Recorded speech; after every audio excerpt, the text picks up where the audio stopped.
Right guys, Mark Crossfield here in my hands today. Callaway's XR Pro 16, the driver I'm using at the moment, comparing it against the Titleist D3 915 as well. Two kind of lower spinning models within a brand of a brand, if you like, so XR and the D2, D3 range, if you like. Let's compare them. Got some real ball data as well. Let's show you how these two match up. Let's get stuck in.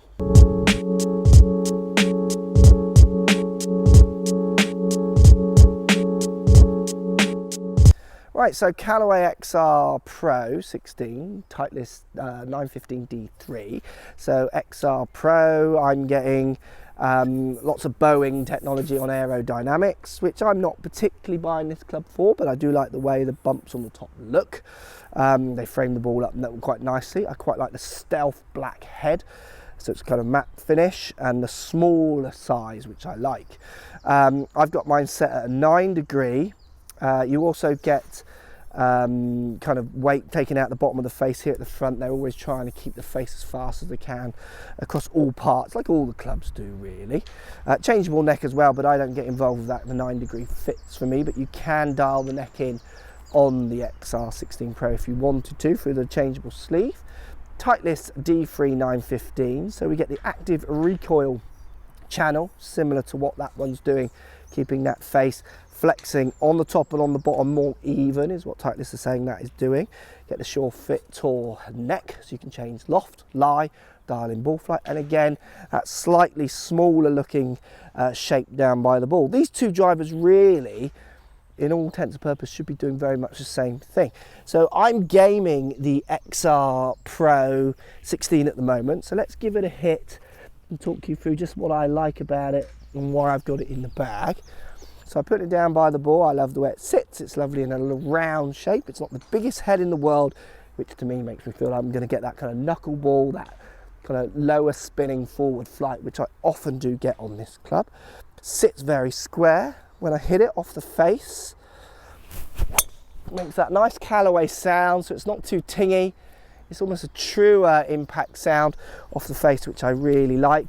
And the feel for me that gives then is exactly what I want in a golf club, which is exactly why I play it. Now, if we look at the numbers, so real ball numbers with XR16, my average carry is 261, so around 262 is my normal average.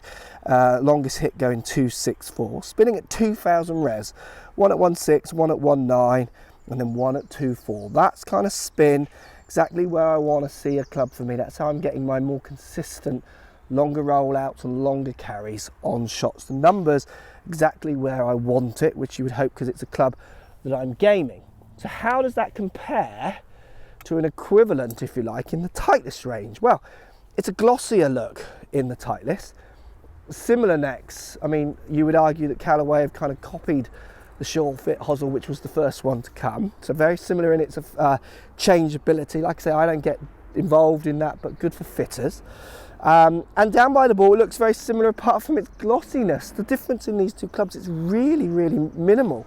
It sits lovely and square down by the ball. Off the face with the D3. A fraction louder, but not much in it. I think if you blindfolded me to test those two, I would struggle to tell from the sound between those two. And then looking at the numbers, it's slightly shorter, 254, but you can see my ball speed was slightly less. And that was going to come a little bit from strike. So a few better strikes with the Titleist, I think, would have pushed it up very similar.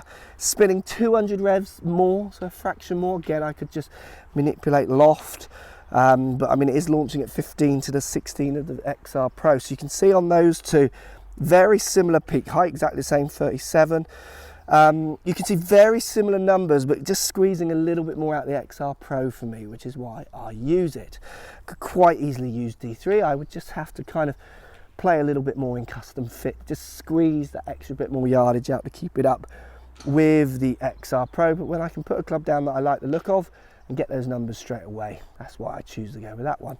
Which one would you prefer out of those two? Post comments down below.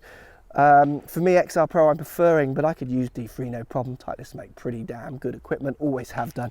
It's a club I could game no problem.